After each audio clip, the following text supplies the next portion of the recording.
Marcus Reed's wire cutters sliced through the brake line at exactly 4:47 p.m. Brake fluid sprayed across his hands, hot and slick. He didn't stop, didn't hesitate, just kept cutting until the line severed completely, then slid out from under the Mercedes before anyone could see what he'd done. His toolbox was still open. His hands were shaking. 60 feet away, in the customer lounge, Millionaire CEO Rachel Donovan was signing her service receipt, about to walk out and get in this car. Marcus had worked at Premier Motors for 3 years. Never been late. Never made a mistake. Never done anything that would risk his daughter's future. Until now. He wiped his hands on his coveralls, but the brake fluid wouldn't come off. Evidence. Clear, damning, career-ending evidence. The security cameras had captured everything. In about 90 seconds, his life was going to be over. 50 feet away, Rachel pushed through the glass doors, her heels clicking on the polished showroom floor. She had her keys in her hand, her phone pressed to her ear. She wasn't looking at Marcus. Wealthy people never looked at mechanics. 40 feet. Marcus watched her coming. He could run right now. Take Lily and disappear before security checked the footage. They were already 3 months behind on rent. What difference did it make if they ran? 30 feet. But he didn't move. Just stood there next to her car, brake fluid drying on his palms, waiting for what came next. Rachel clicked her key fob. The Mercedes chirped. The locks disengaged.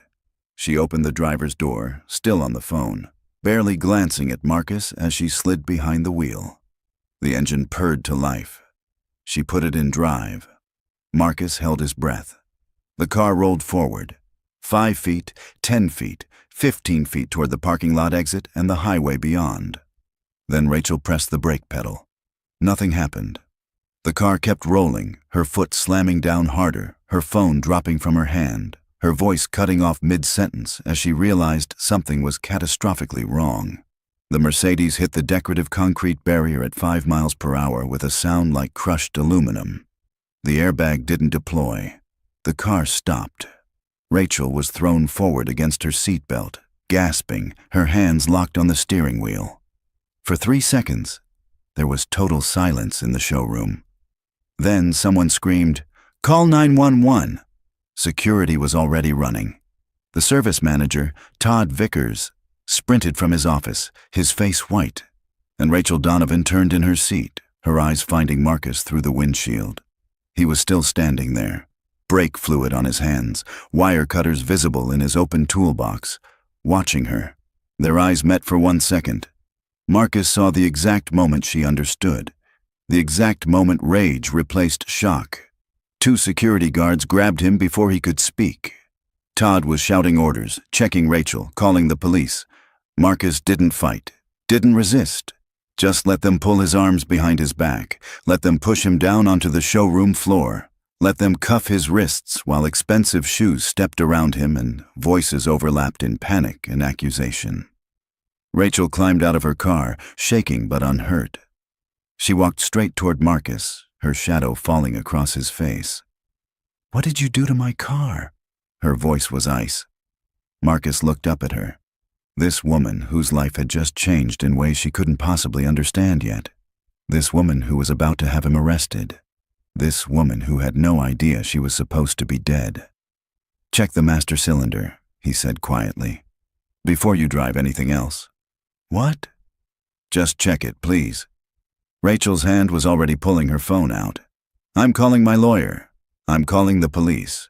You're going to prison for this." "I know," Marcus said. Because he did know. He'd known the moment he picked up those wire cutters. Known exactly what this would cost him. Known that saving her life meant destroying his own.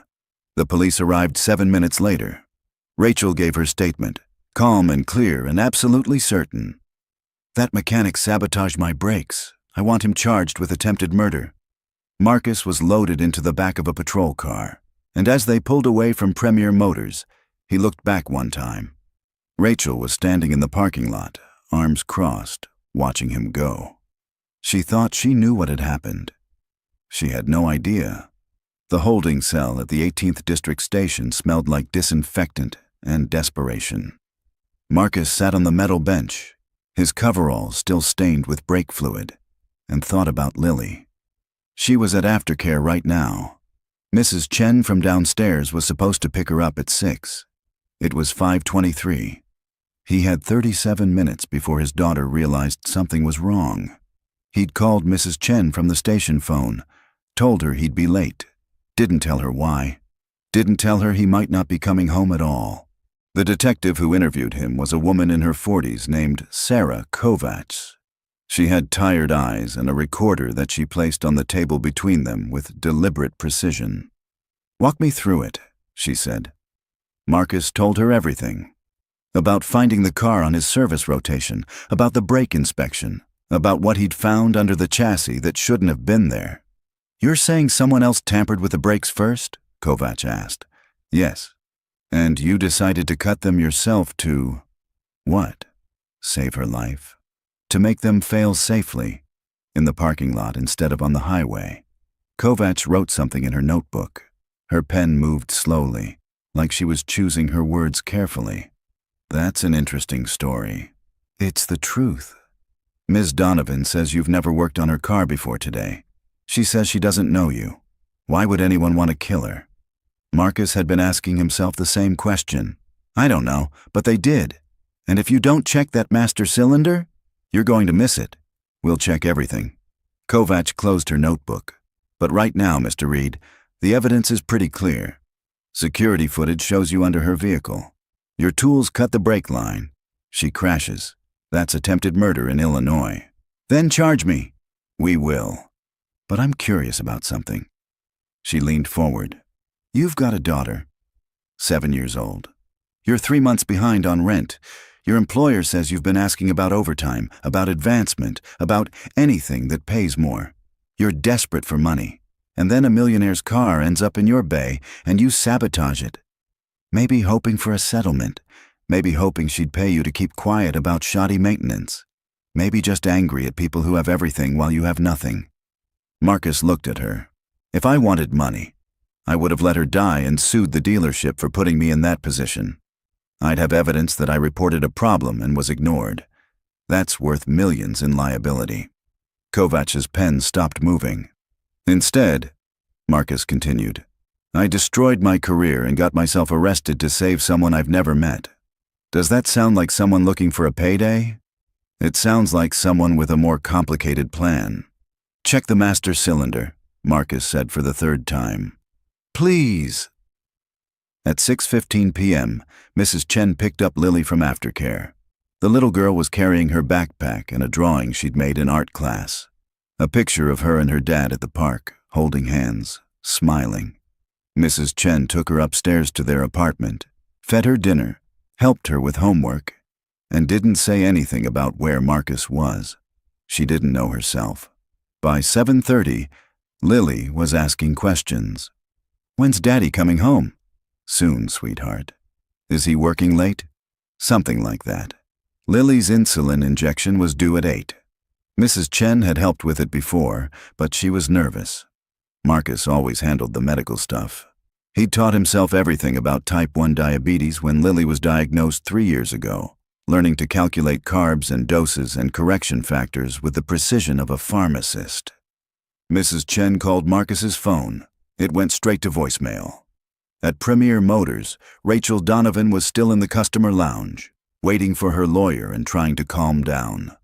Her hands had stopped shaking, but the adrenaline was still there, sharp and electric under her skin. Todd Vickers brought her coffee. "Ms. Donovan, I am so sorry. We've never had anything like this happen. Reed seemed like a solid employee, quiet, reliable. I had no idea he was capable of..." "I want a full investigation," Rachel interrupted. "I want to know how someone like that passed your background checks. I want to know what oversight you have on your service bay. And I want a complete inspection of every system on that car before it leaves this lot." "Of course. Absolutely. Not by anyone on your staff. I'm bringing in an independent forensic mechanic. Someone who actually knows what they're doing." Todd's face flushed. "Ms. Donovan, I understand you're upset, but our technicians are fully certified. Your technician just tried to murder me. We don't know that for sure. He might have been confused, or... Rachel stood up. Get me the police report. Get me the security footage, and get that car into a bay where nobody touches it until my people arrive. She walked outside, needing air, needing space. Her Mercedes was still sitting against the concrete barrier, looking almost normal except for the crumpled front bumper. Such a small impact. She'd barely felt it. If she'd been going faster, if she'd been on the highway like she'd planned. Her phone rang. Her assistant, Julie. Where are you? The board meeting started 10 minutes ago. Rachel had completely forgotten. I'm dealing with an emergency. Tell them to start without me. Keith already did. He said you called him about a delay. Rachel frowned. She hadn't called Keith. Put him on. A moment later, Keith Ashford's smooth voice came through the line.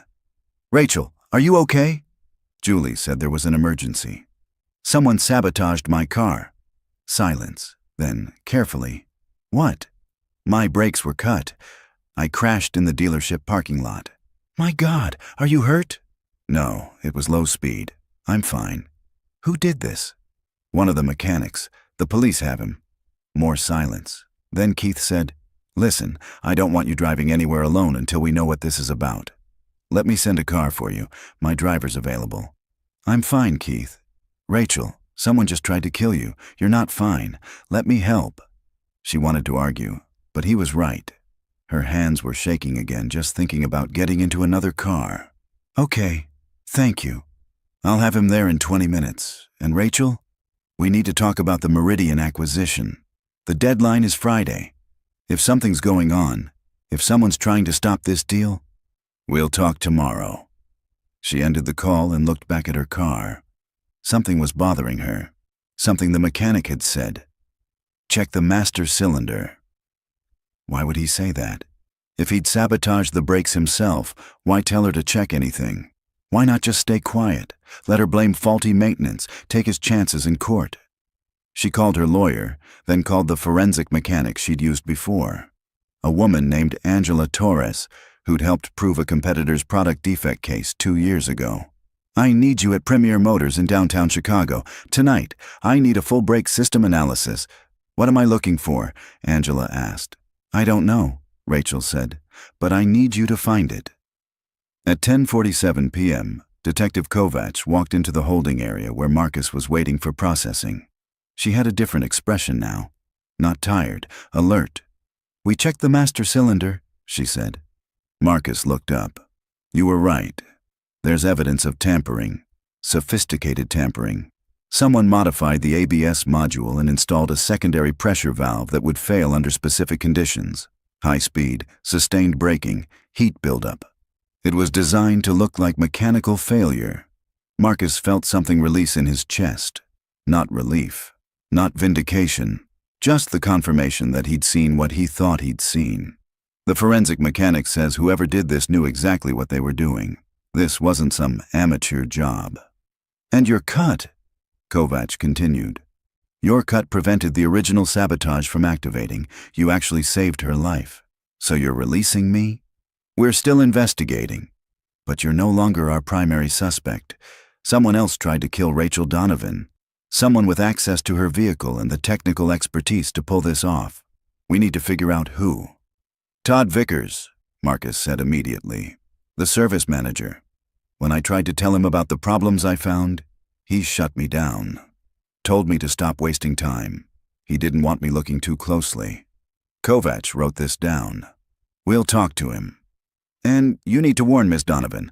Whoever did this isn't going to stop just because the first attempt failed. We're assigning protection. She's been informed. Marcus stood up. Can I go home now? My daughter's waiting for me. Kovacs hesitated. You're free to leave, but Mr. Reed, don't leave the city. We're going to need you to testify about what you found, and there's a chance whoever's behind this knows you can identify their work. You're saying I'm in danger. I'm saying someone went to a lot of trouble to kill a millionaire, and you got in the way. So yes. Be careful. Marcus walked out of the station at 11:20 p.m. He took the L train back to his neighborhood, watching his reflection in the dark windows and thinking about the way Rachel Donovan had looked at him, like he was something dangerous, something to be eliminated. Tomorrow, she'd know the truth. Tomorrow, everything would change. But tonight, he just needed to get home to his daughter. Mrs. Chen was asleep on the couch when Marcus unlocked the apartment door. She jerked awake, blinking. "Marcus!" "Thank God. What happened?" "Long story. Thank you for staying with Lily. She's been asking about you all night. I gave her the insulin at 8 like you showed me, but I wasn't sure if I did it right." "I'm sure you did fine." Marcus looked toward Lily's room. The door was closed.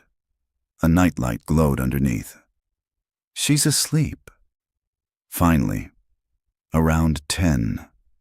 She was worried. After Mrs. Chen left, Marcus stood in the hallway outside Lily's room for a long moment. Then he opened the door quietly and looked at his daughter sleeping. She had her stuffed rabbit tucked under one arm, her dark hair spread across the pillow. She looked so small, so fragile, and Marcus had just made a choice that might have protected a stranger but endangered his own child. If he lost his job, when he lost his job, they'd lose the apartment. They'd lose their health insurance. Lily's insulin cost $800 a month without coverage. How was he supposed to afford that? But if he'd done nothing, Rachel Donovan would be dead, and Marcus would have to live with that for the rest of his life. He closed Lily's door and walked to the kitchen. 3 eviction notices were stuck to the refrigerator with magnets. A medical bill for Lily's last emergency room visit. A reminder from the school about overdue lunch account charges. His phone buzzed. Unknown number. He answered it. "Mr. Reed." "This is Rachel Donovan." Marcus went still. "Miss Donovan." "I owe you an apology. The forensic investigation confirmed your story. You saved my life, and I had you arrested. I'm sorry." "It's fine." "It's not fine. I need to meet with you. Tomorrow morning, there's a coffee shop called Brood Awakening on Wells Street. Can you be there at 8? I lost my job today. I can be anywhere." A pause. "You were fired." "I cut your brake line on camera. What did you think would happen? I'll talk to the dealership. I'll explain." "Don't." Marcus's voice was harder than he intended. "I don't want anything from you, Miss Donovan. You asked me to meet you. I'll meet you, but I don't need your pity or your money." Another pause, longer this time. 8 a.m. Brood Awakening. She hung up. Marcus set his phone down and looked at the eviction notices on the refrigerator. He'd just turned down help from a millionaire because his pride wouldn't let him accept it. Lily would pay the price for that pride, and he'd have to live with that too. The coffee shop was crowded when Marcus arrived at 7:55 a.m. Rachel was already there, sitting in a corner booth, wearing business casual and sunglasses, even though they were indoors. She had a briefcase and a laptop, and she looked like she hadn't slept much. Marcus slid into the seat across from her. He was wearing the only clean shirt he owned and jeans that were starting to fray at the knees. Rachel took off her sunglasses. "Thank you for coming. You said you needed to meet." "I do. I need your help." Marcus laughed. He couldn't help it. "My help with what?" "Figuring out who tried to kill me. That's a job for the police." "The police are investigating a sabotaged brake system. They're focused on the mechanics, the dealership staff, anyone with access to my car, but they're missing something bigger." She opened her laptop and turned it toward him. Financial documents filled the screen, spreadsheets, transaction records, email chains. "I run a technology company called Donovan Industries. We develop software for financial institutions. 3 days ago, we finalized the terms for a $500 million acquisition of a competitor called Meridian Tech. The deal closes Friday. If I die before then, the acquisition collapses." Marcus studied the screen. Numbers he didn't fully understand, but he could see the pattern. Large sums of money moving between accounts. Who benefits if the deal collapses? That's what I'm trying to figure out. The board wants this acquisition. Our investors want it. Meridian wants it. On paper, everyone wins. "On paper," Marcus repeated. "What about off paper?" Rachel's expression shifted. "The acquisition includes a full audit of Meridian's finances. If there's anything hidden in their books, we'll find it. Which means if someone at Meridian has been embezzling or cooking numbers, this deal would expose them. So someone at Meridian tried to kill you to stop the audit. Maybe. Or maybe someone at my own company has been doing the same thing, and they don't want Meridian's audit team looking at our books in return. Marcus leaned back. You're telling me you think someone inside your company wants you dead. I'm telling you someone with money and resources tried to have me killed in a way that would look like an accident. That's not some random mechanic. That's someone with a plan. The police should handle this. The police are looking at the wrong people. They're investigating Todd Vickers and the dealership staff. But none of them have a motive. None of them benefit from my death. And you think I can help you somehow? You found the sabotage. You understood what you were looking at well enough to stop it. That means you know cars, you know systems, and you know how to spot something that doesn't belong. I need someone like that. Someone who sees details other people miss. Marcus shook his head. I'm a mechanic. Was a mechanic. I'm not a detective. You're observant. You're smart. And you're the only person who's told me the truth in the last 24 hours. Rachel closed the laptop. I'm offering you a job. Temporary consultant. You help me figure out who's behind this, and I pay you $20,000. The number hit Marcus like a physical thing. $20,000. That was 6 months of rent, a year of Lily's insulin, a chance to stop drowning. Why me? He asked quietly. Because you cut my brake line to save my life when you had every reason to let me die. That tells me something about who you are. She paused. And because if someone's trying to kill me, they're going to try again. I need people around me I can trust. Right now, that list is very short. Marcus thought about Lily, about the eviction notices, about the medical bills and the overdue lunch account and the future that was slipping away no matter how hard he worked. What do I have to do? Come to my office, meet my executive team, look at their access logs, their financial records, their communications. Tell me if anything feels wrong. You're asking me to spy on your own people. I'm asking you to help me stay alive. Marcus met her eyes. There was fear there, buried under the professional competence and the expensive clothes. Real fear. The kind that came from realizing someone wanted you dead and you didn't know who. Okay, he said, but I need to take care of my daughter. I can't work nights. And if this puts her in any danger, it won't. You have my word. Marcus didn't believe her, because danger had a way of spreading, of following you home, of finding the people you loved most. But $20,000 was the difference between surviving and losing everything. When do we start? Now. Donovan Industries occupied floors 16 through 23 of a glass tower on Wacker Drive. Rachel's office was on the 23rd floor, with windows that looked out over the Chicago River, and a desk that was twice the size of Marcus's entire apartment. She introduced him to her assistant first, a sharp-eyed woman in her 30s named Julie Park, who looked at Marcus like he was a problem she'd have to solve later. This is Marcus Reed. He's consulting on a security matter. I need you to set him up with building access and schedule meetings with the executive team. Julie glanced at Marcus's jeans and worn jacket. All of them? All of them. Should I tell them what this is about? Tell them I'm reviewing our acquisition security protocols. Tell them I need to verify access logs and communication records. Tell them cooperation is mandatory. Julie nodded and left. The door clicked shut. Rachel gestured for Marcus to sit. My core executive team is 5 people. Keith Ashford is my COO. He's been with the company since I founded it 8 years ago. We started in my garage with $20,000 and a prototype. He's my business partner, my right hand, my closest friend. Marcus noted the way she said it. Present tense, but with something uncertain underneath. You don't think he's involved? I don't want to think he's involved. But he's been pushing hard for this acquisition, harder than anyone else. And if I die before Friday, he becomes acting CEO with full signing authority. What about the others? Linda Wu, CFO. She's been with us for 5 years. Brilliant with numbers, cautious with risk. She actually opposed the Meridian deal initially, said the timeline was too aggressive, but she changed her mind after seeing their financial projections. Why? I don't know. That's what bothers me. Rachel pulled up a file on her laptop. Photographs and brief bios appeared on the screen. David Park, head of engineering. He's quiet, competent, never misses a deadline. He's been worried about intellectual property security with the acquisition, worried that Meridian might steal our code. Would they? Not if the contracts are structured correctly.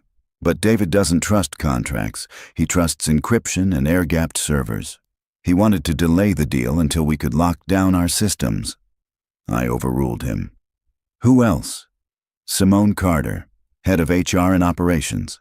She handles everything from hiring to office management to legal compliance. She's the one who will have to integrate Meridian's employees after the acquisition. It's a massive amount of work, and she's been stressed about it. Marcus studied the faces on the screen. Professional headshots, polished smiles. People who worked in glass towers and made decisions that moved millions of dollars. One of them wanted Rachel dead. I need to see their financial records, Marcus said. Bank accounts, credit cards, property holdings. Anything that shows how they spend money. I can't get personal financial information without a warrant. Then get what you can. Corporate expense reports, travel records, anything that shows patterns. Rachel made a note. What else? I need to see the dealership service records. Find out who scheduled your maintenance appointment. Find out if anyone knew your car would be there yesterday. The police are already looking at that. Then I need to know what they found. Rachel picked up her phone and made a call. 2 minutes of quiet conversation. Then she hung up. Detective Kovacs will share what she can, but Marcus, you need to understand something.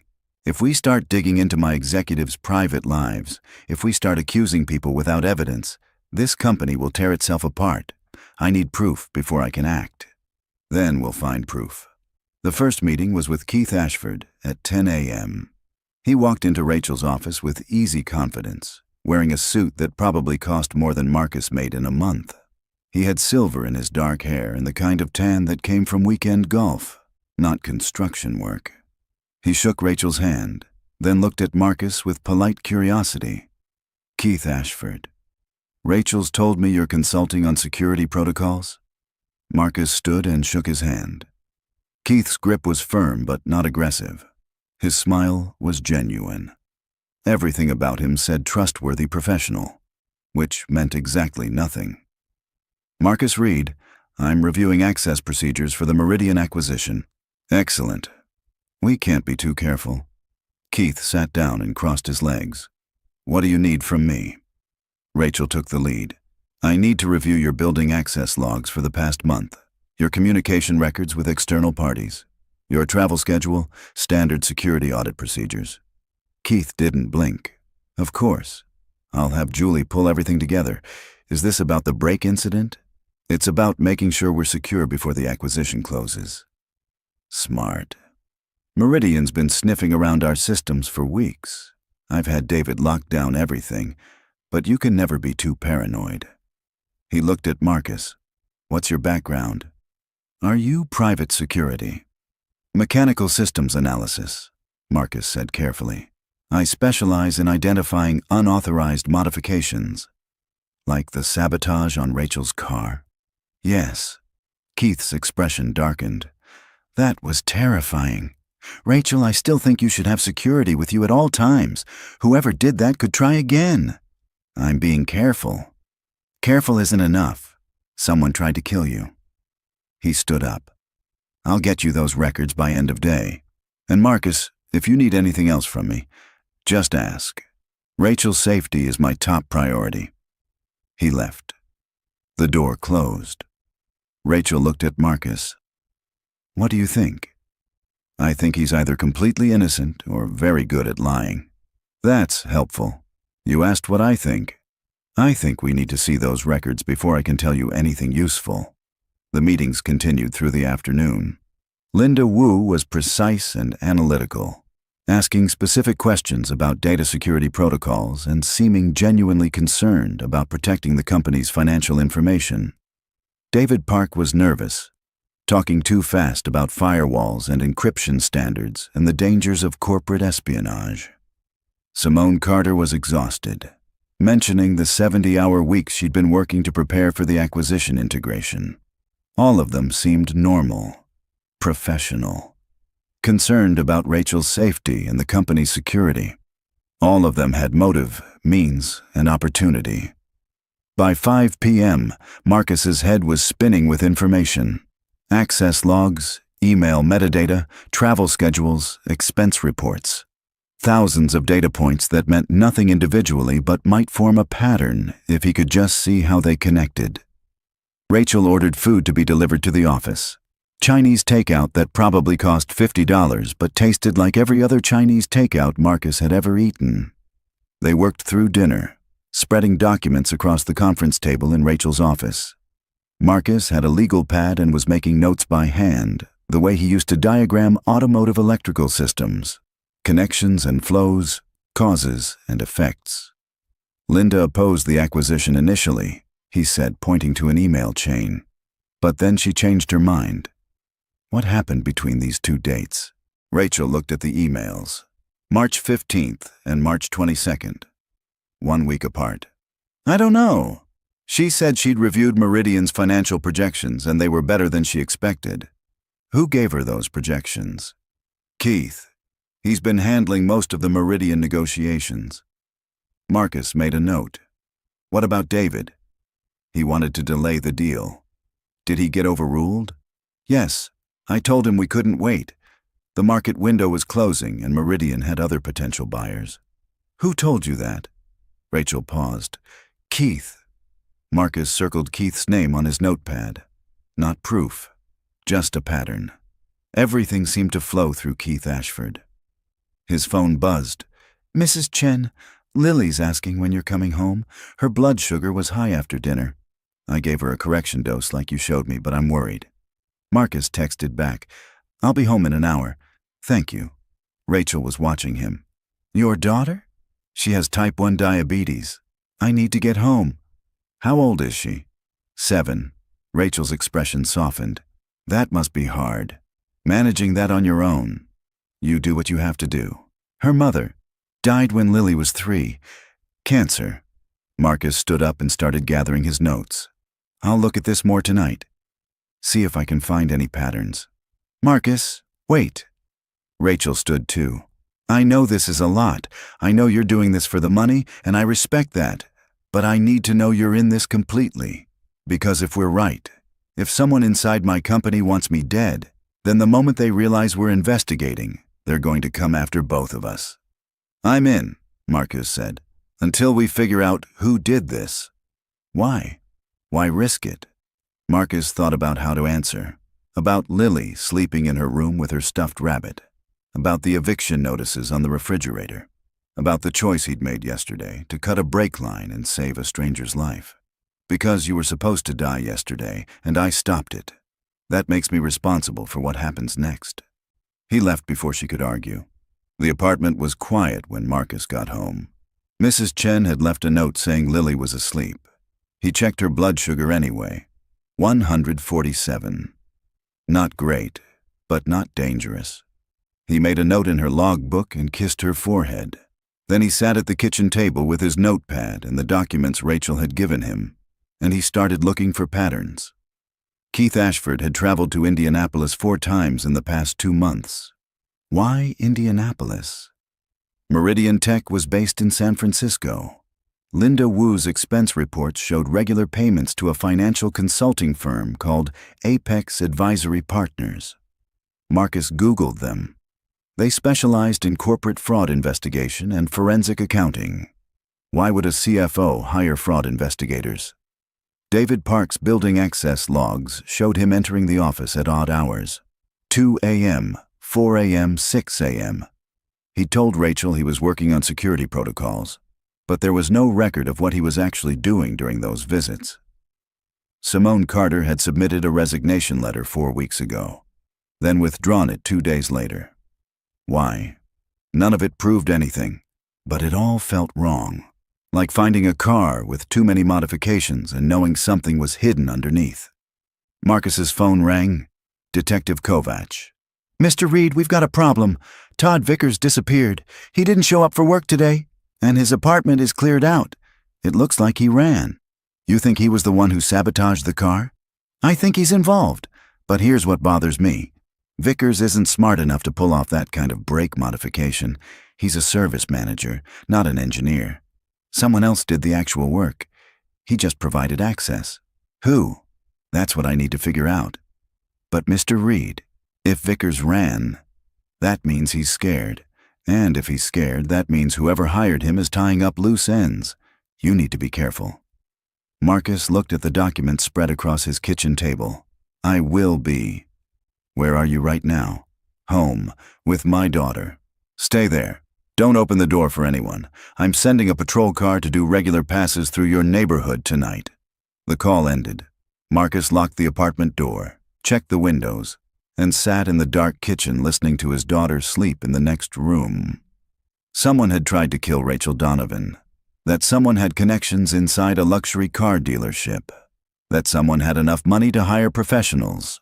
That someone was now cleaning up evidence and eliminating witnesses. And Marcus had put himself directly in their path. He thought about calling Rachel, about telling her he was out, that $20,000 wasn't worth getting killed over. But then he thought about Lily's insulin, about the eviction notices, about the future that was disappearing faster than he could catch it. He'd made his choice yesterday when he cut that brake line. Now he had to live with the consequences. The patrol car rolled past at midnight, at 2 a.m., at 4 a.m. Marcus didn't sleep. He sat at the kitchen table, looking at patterns, looking for connections, looking for the thing everyone else was missing. At 6:30 a.m., he found it. Linda Wu's fraud investigators had been hired 3 months ago. Their invoice described the work as internal audit of executive compensation and expense allocation. She'd been investigating someone inside the company.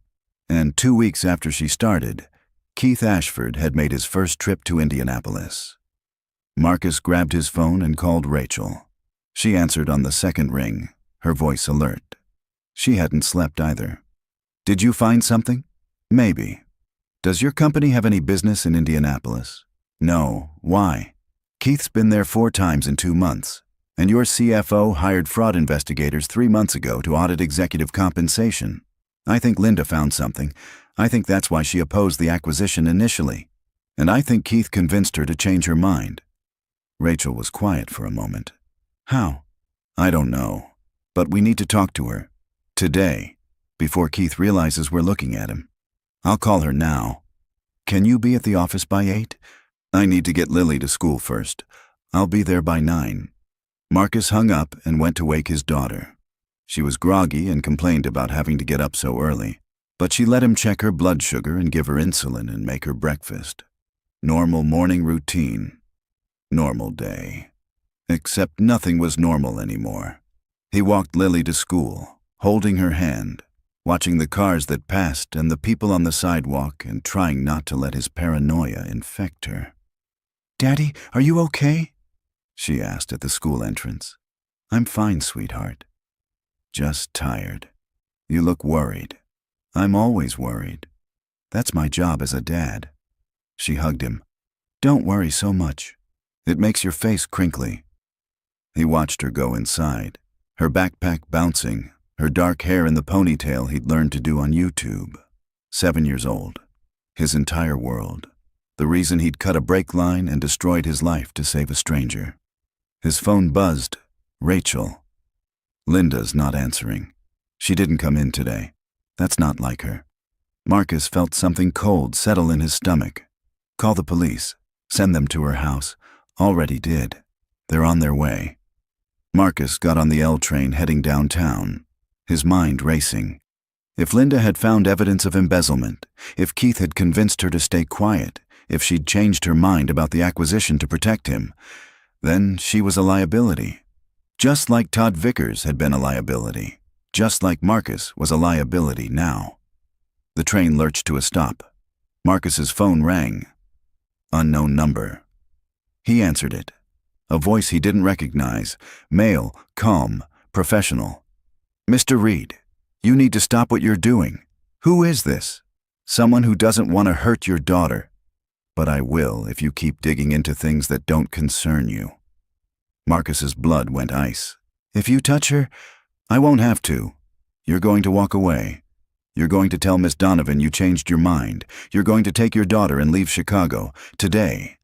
And if I don't, then at 3 p.m., someone will pick Lily up from school. They'll tell her you sent them. She'll go with them because she's 7 and she trusts adults. And you'll never see her again." The call ended. Marcus stood frozen in the train car. People pressed around him. The city rolling past outside. 3 p.m., 6 hours. He called the school. "This is Marcus Reed. My daughter Lily is in 2nd grade. I need you to put her on lockdown. Nobody picks her up except me. If anyone tries, call the police." The school secretary sounded concerned. "Mr. Reed, is everything okay? Just do it, please." He called Detective Kovacs next, told her about the threat. She promised immediate police presence at the school and a protection detail for Lily. Then he called Rachel. "They threatened my daughter. They're telling me to walk away." Rachel's voice was sharp. "Come to the office. Now. We'll figure this out." "There's nothing to figure out. They're going after Lily. I'm done. Marcus, if you walk away, they'll kill me. And then they'll kill you anyway because you know too much. The only way forward is through. That's easy for you to say. It's not your daughter they're threatening." "You're right. It's not. But someone tried to murder me 3 days ago, and you stopped them. Now they're trying again, and this time they're using your daughter as leverage. If we let that work, we both lose." Marcus leaned against the train wall, his hands shaking. She was right. Walking away wouldn't protect Lily. It would just delay the inevitable. "What do you want me to do?" "Come to the office. We'll keep you safe. I'll hire private security for Lily. Ex-Secret Service, ex-FBI, people who actually know what they're doing. But we have to finish this. We have to find out who's behind this before they make another move." The train doors opened. Marcus stepped onto the platform. "I'm on my way." Donovan Industries' 23rd floor had been transformed into something like a war room. Rachel had cleared her conference room and filled it with equipment. Laptops, monitors, file boxes. 2 people Marcus didn't recognize were setting up communication systems. Rachel met him at the elevator. "Security team, they're sweeping the office for surveillance devices and securing our networks. I'm not taking any chances." She led him to her office. The door closed, and suddenly the noise of the conference room disappeared, replaced by thick silence. "Linda's dead," Rachel said quietly. "The police found her this morning. Carbon monoxide poisoning in her garage. Her car was running. They're calling it suicide." Marcus felt like he'd been punched. It wasn't suicide. "I know, she was murdered, just like they tried to murder me." Rachel's hands were shaking. She noticed and clasped them together. "Linda was my friend. She was my CFO. She helped build this company, and someone killed her because she found something. We need to find what she found." "I've been trying." Her files are password protected. Her personal computer was wiped clean. Whatever evidence she had, it's gone. Marcus thought about the fraud investigators. What about Apex Advisory Partners? The firm she hired. They'd have copies of everything. Rachel pulled out her phone. "I'll call them." But Apex Advisory Partners wasn't answering their phones. Their office voicemail said they were closed for renovations and would reopen in 2 weeks. "That's not a coincidence," Marcus said. "No, someone's covering their tracks." Rachel sat down at her desk, looking suddenly exhausted. "Keith came to see me this morning. Before I knew about Linda, he said we should delay the acquisition. Said it was too dangerous to proceed while someone's targeting the company. He seemed genuinely concerned. Or he's trying to buy time to clean up evidence. I don't know anymore. I've known Keith for 8 years. We started this company together. He was at my mother's funeral. He helped me through my divorce. I can't believe he'd do this. People change when money's involved. $500 million. That's what this acquisition is worth. If Linda found evidence that Keith's been embezzling, if the acquisition audit would expose him." Rachel trailed off. "How much do you think he took?" "Enough to kill 3 people to hide it." Rachel's phone buzzed. A text from Julie. "Keith's asking to see you. Says it's urgent." Rachel looked at Marcus. Should I meet with him? Yes, but I want to be there. Hidden. Listening. She nodded and stood up. I have a panic button in my office. If anything goes wrong, security will be here in 30 seconds. And, Marcus, thank you for not walking away. I haven't decided yet if that was smart or stupid. Me neither. Rachel positioned Marcus in her private bathroom with the door open a crack so he could hear the conversation. Then she texted Julie to send Keith in. Marcus watched through the gap as Keith Ashford entered the office. He looked agitated, his usual smooth confidence replaced by something urgent. Rachel, we need to talk. Privately. We are private. No, I mean really private. No phones, no recording devices, no witnesses. Rachel's hand moved toward her desk drawer where the panic button was hidden. Keith, you're scaring me. Good. You should be scared. Someone's trying to destroy this company, and I think I know who. Who? Keith pulled out his phone and set it on Rachel's desk. A photo filled the screen. Todd Vickers standing outside a building Marcus didn't recognize, talking to someone whose face was turned away from the camera. I've been investigating the brake sabotage on my own, trying to figure out who had motive and opportunity. Vickers disappeared, so I hired someone to track him down. They found him yesterday in Indianapolis. He's been meeting with executives from Meridian Tech. Rachel leaned closer. Meridian's behind this? I think so. They want this acquisition to fail. If you die, if our company goes into crisis mode, the deal collapses. Meridian gets to stay independent and probably negotiates a better price with another buyer. They win. We lose. Marcus studied the photo. Something about it felt staged. Too convenient. Too clean. Rachel was thinking the same thing. Why would Meridian risk murder charges to avoid being acquired? That makes no sense. Unless their books are worse than they've disclosed. Unless they're hiding fraud or debt or liabilities that would come out in our due diligence. They'd rather kill you than let us see the truth. It was a good theory. Plausible. Almost convincing. Except for one problem. Marcus stepped out of the bathroom. Why Indianapolis? Keith spun around, his hand going to his pocket instinctively before he caught himself. Who the hell are you? Marcus Reed, security consultant. I asked why Indianapolis. Meridian's based in San Francisco. Why would Vickers meet them in Indiana? Keith's expression hardened. I don't know. Maybe they were being cautious. Maybe they didn't want to be seen in their home city. Or maybe, Marcus said, you've been going to Indianapolis yourself. 4 times in 2 months. Want to explain why? The room went very quiet. Keith looked at Rachel. You had someone investigate me? I had someone investigate everyone, including you. Rachel, I'm trying to help you. I'm trying to keep you alive. And you're treating me like a suspect. Are you? Keith's jaw tightened. I've given 8 years to this company. I've worked 80-hour weeks. I've sacrificed relationships, health, everything for Donovan Industries. And you think I'd try to kill you? Linda hired fraud investigators 3 months ago. She found something. Then she died. What did she find, Keith? I don't know what you're talking about. Yes, you do. Keith stood up. I'm done with this. When you're ready to talk like adults instead of playing detective, call me. Until then, I'm consulting my lawyer. He left.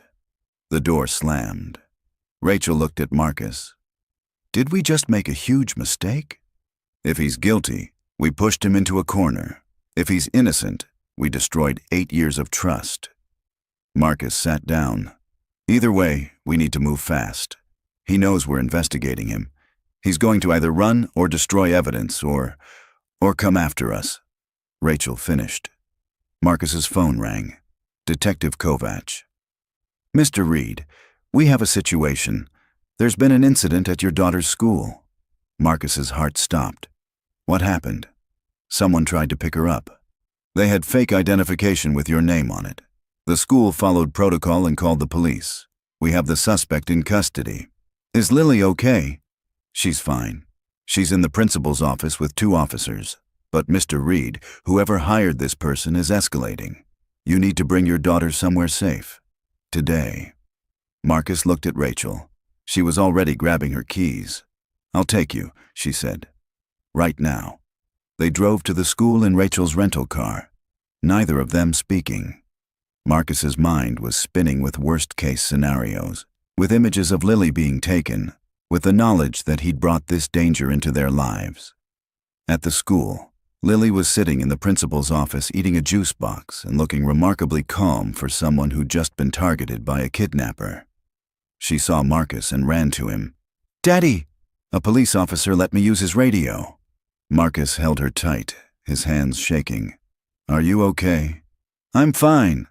"The bad man tried to say you sent him, but I remembered you said only you or Mrs. Chen could pick me up. So I told the teacher and she called the police, and they came with sirens." She was proud of herself, proud that she'd remembered the rules. 7 years old and already learning that the world was dangerous.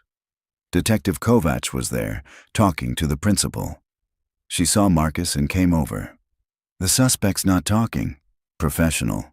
We're running his prints, but I don't think we'll get anything. Whoever hired him used a cutout." "What do I do?" Marcus asked. "I can't send her to school. I can't leave her alone. I can't—" Rachel stepped forward.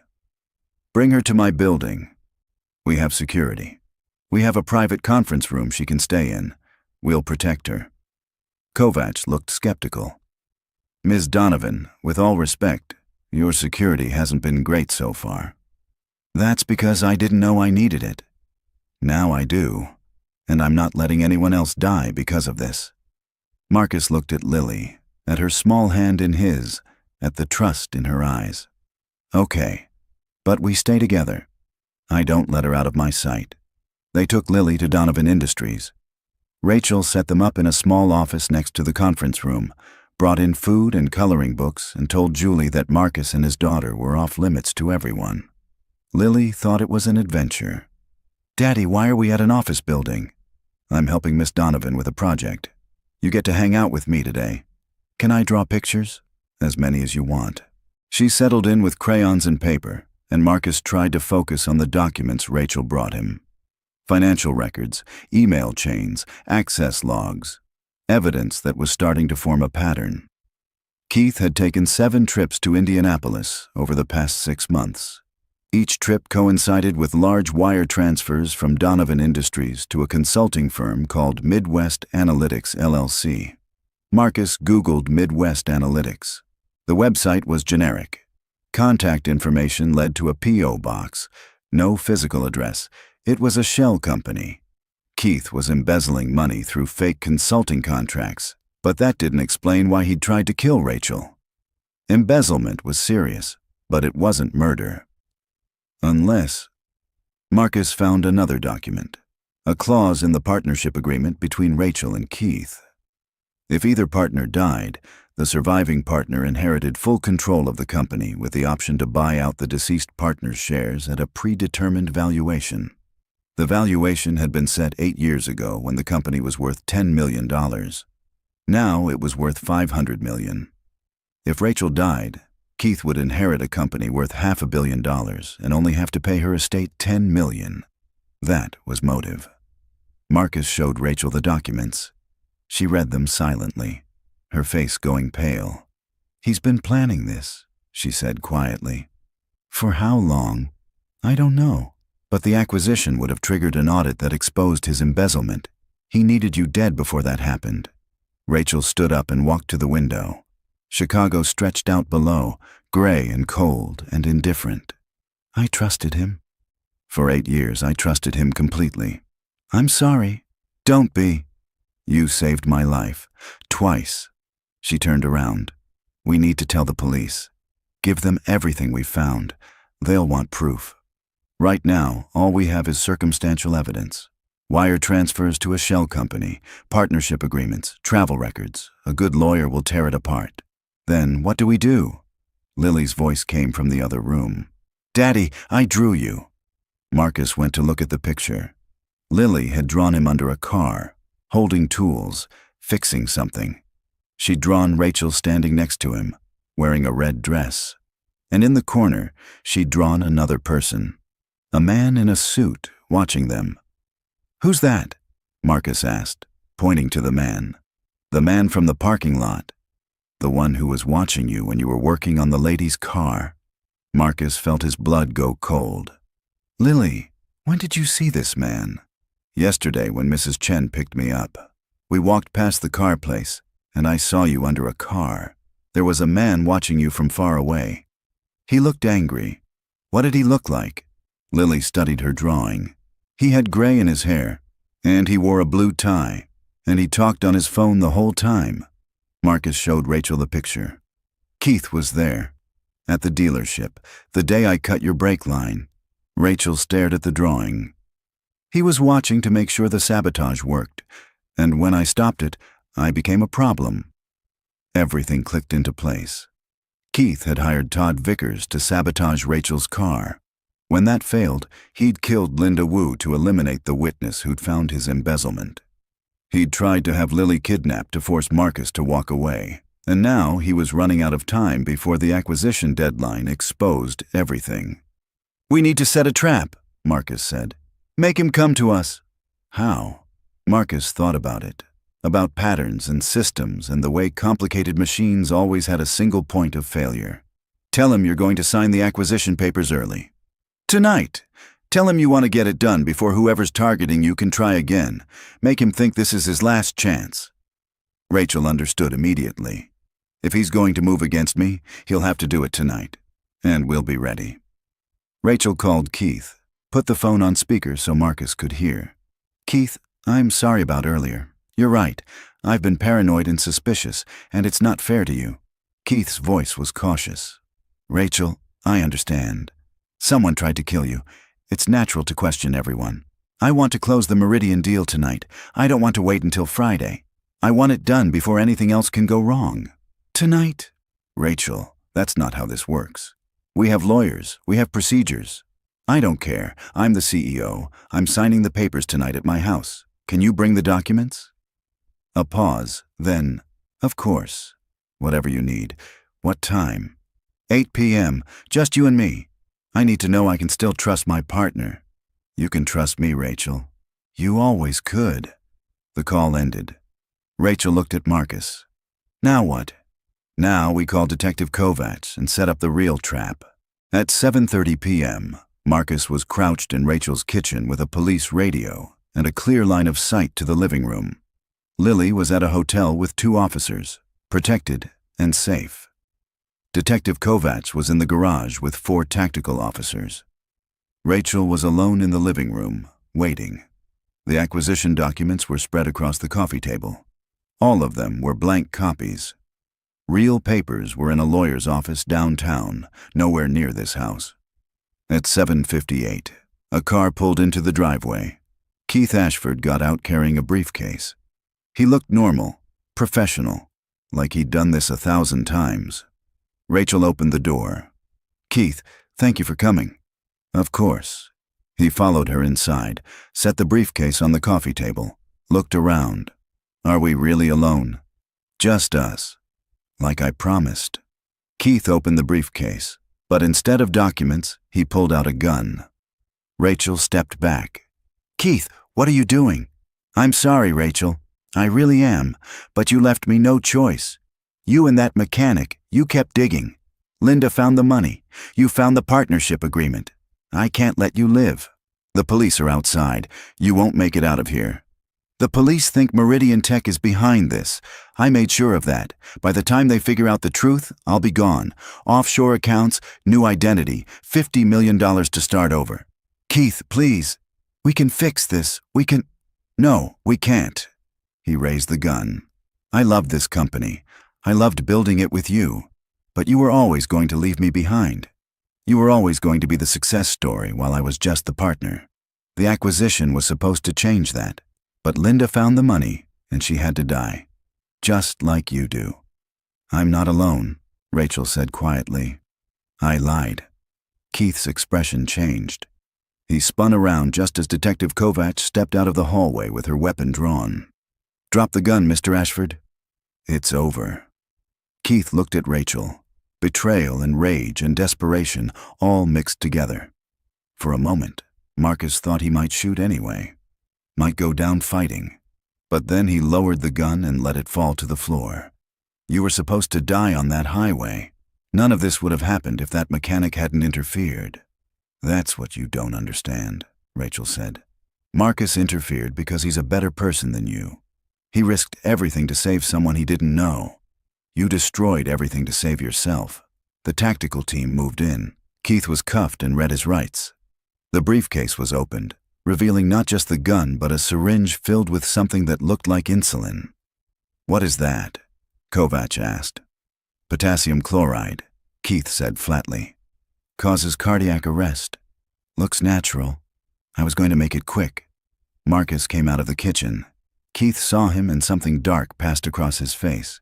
"You? This is your fault. If you'd just let her die, she'd be dead, and you'd be a murderer who got away with it," Marcus finished. "But she's alive, and you're going to prison." They took Keith away. The house emptied of police and tactical teams and evidence technicians. And then it was just Rachel and Marcus standing in her living room surrounded by the wreckage of trust and betrayal. "He was my friend," Rachel said quietly. "My partner. I built this company with him. I know. How do I move forward from this? How do I trust anyone again?" "Carefully. One person at a time. Starting with the people who've proven themselves." She looked at him. "Like the mechanic who cut my brake line. Like the mechanic who cut your brake line."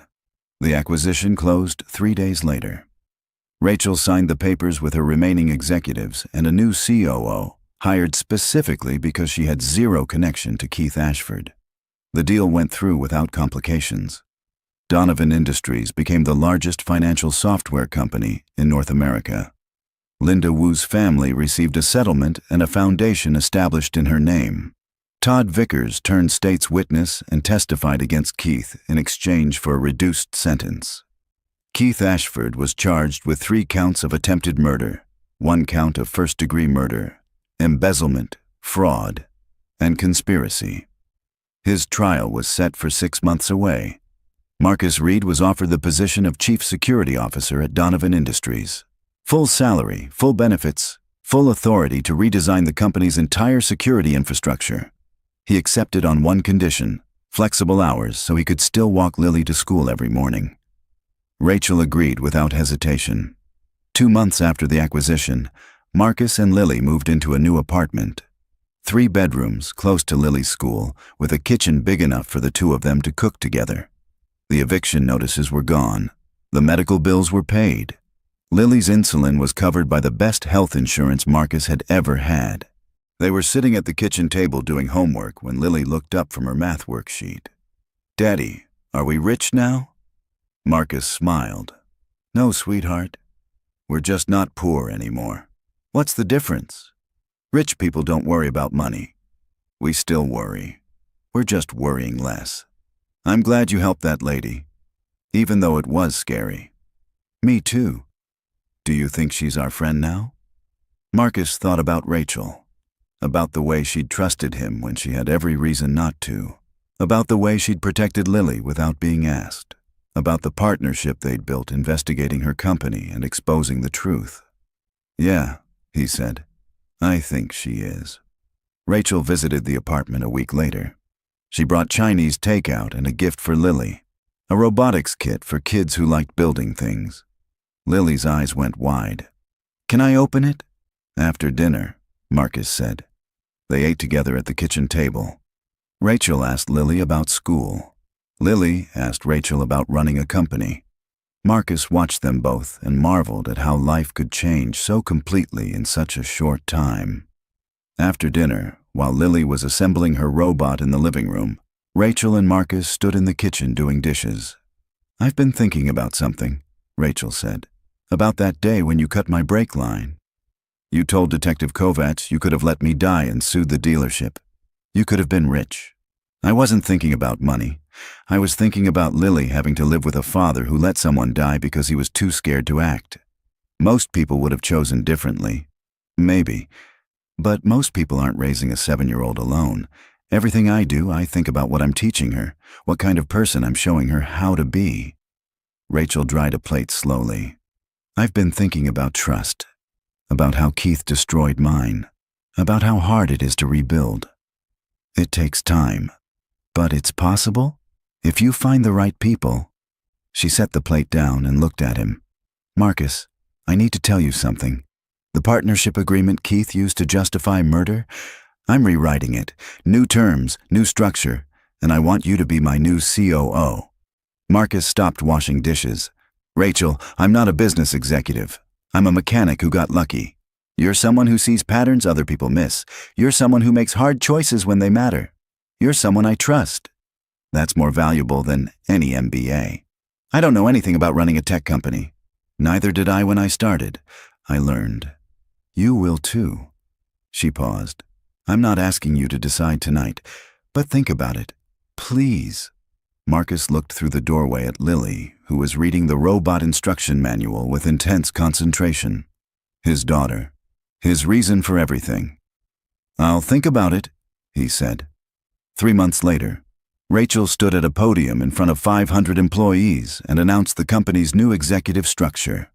Marcus Reed was named Chief Operating Officer.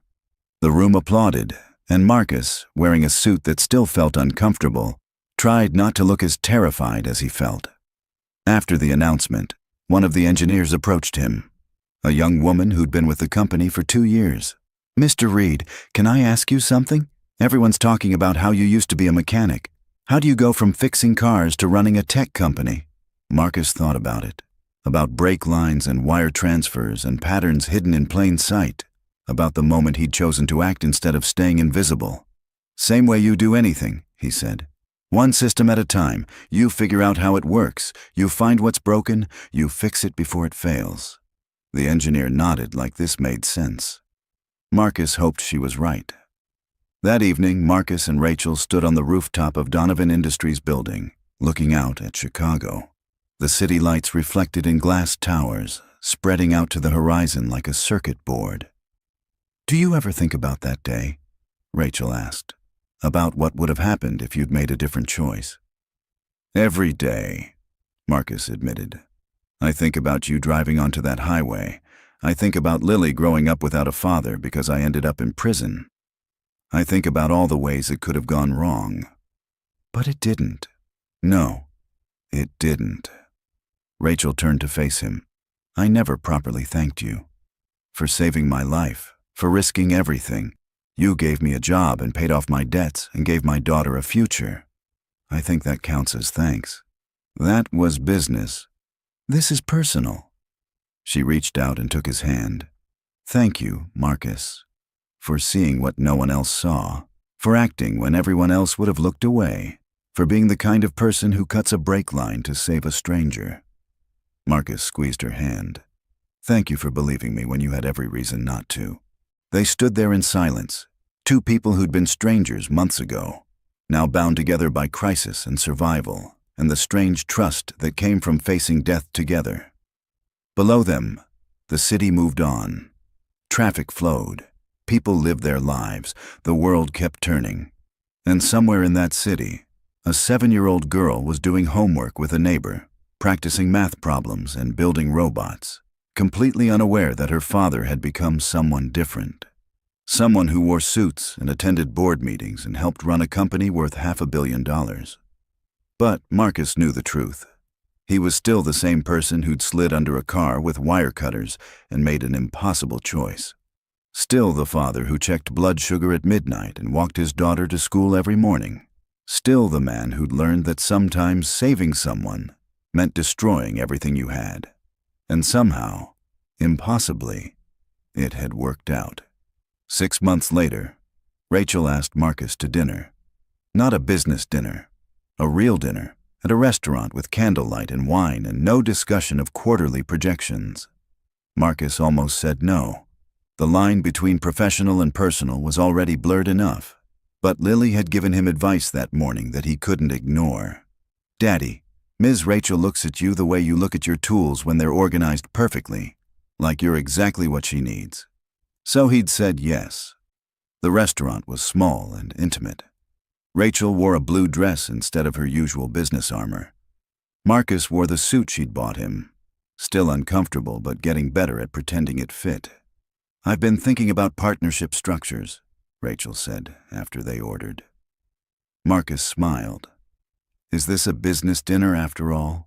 No, but I'm not good at this, at personal conversations, so I'm going to use a metaphor. She took a breath. Keith taught me that partnerships based on convenience and opportunity eventually fail. They might work for years, but when pressure comes, they crack.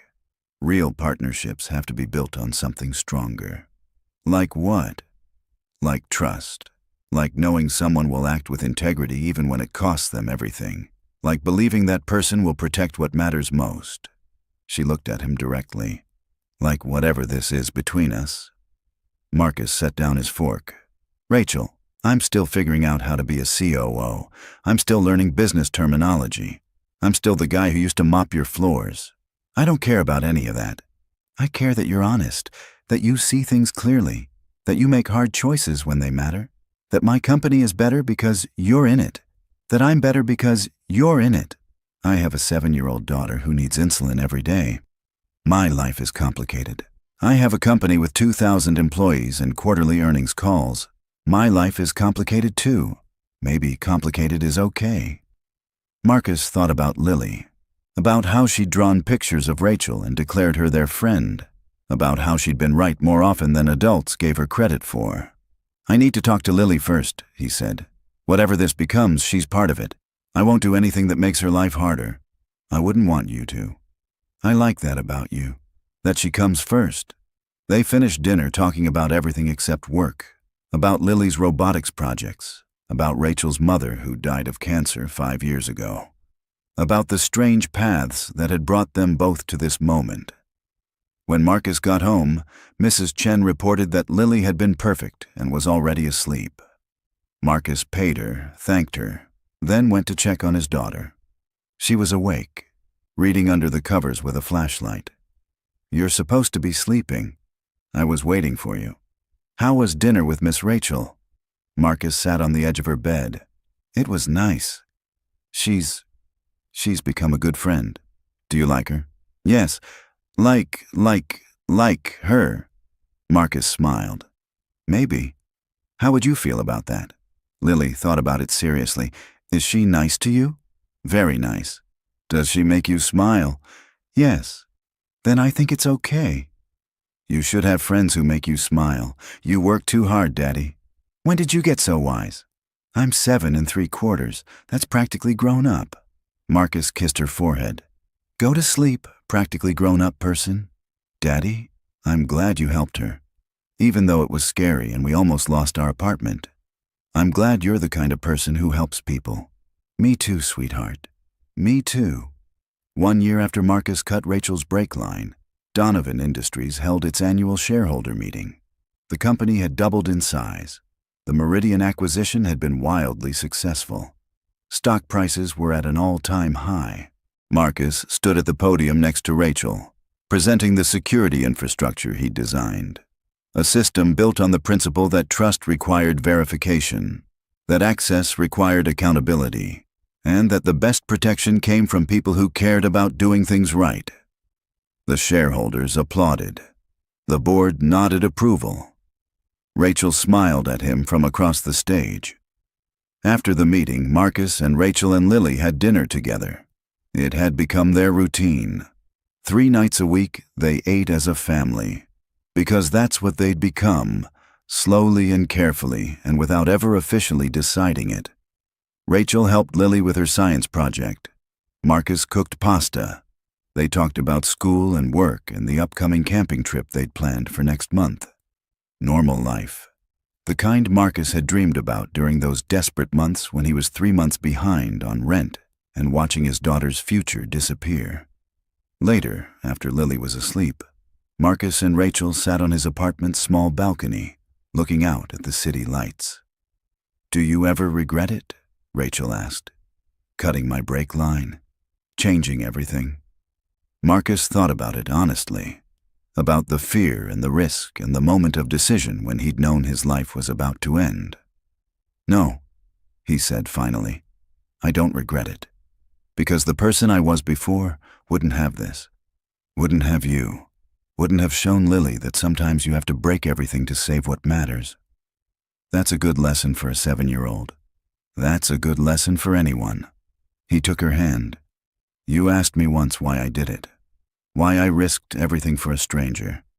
I think I finally have a real answer. What is it?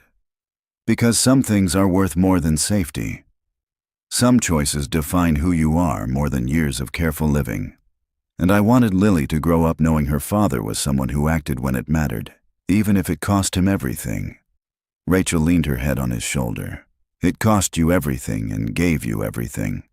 Yeah, it did. They sat in comfortable silence, watching Chicago breathe below them. Somewhere in that city, other people were making impossible choices.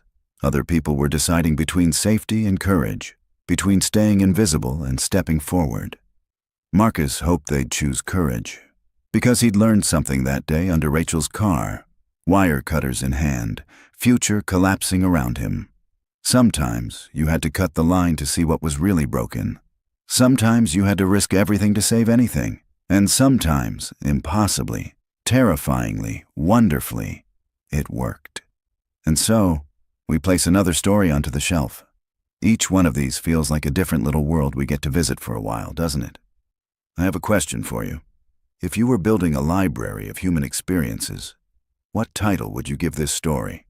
The Art of Forgiveness? A Long Road Home? I'm genuinely curious what you'd label it. Drop your title in the comments. This library is something we are all building together. When you subscribe, you're helping us find and preserve the next story that needs to be told. The like button just helps new visitors find this particular aisle. It is an absolute honor to be building this collection with you. Thank you for everything. I'll see you for the next one.